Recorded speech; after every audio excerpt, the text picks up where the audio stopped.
How to fix Wi-Fi connected but no internet on Android. Hi everyone, welcome back to our channel. This is Rose, and if your Android is showing connected but no internet, then let's fix it quickly. Follow this step. First of all, you simply need to head to the settings on your phone. Scroll down and navigate to Wi-Fi.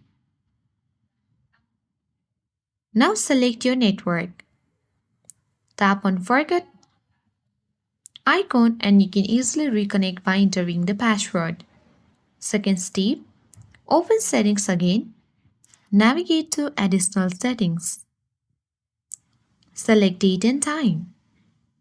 Scroll down and look for the option of Set Time Automatically.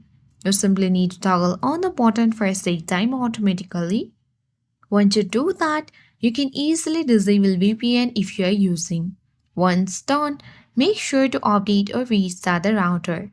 And that's it. Your Android should now connect to the internet. If this helped, don't forget to like, share and comment.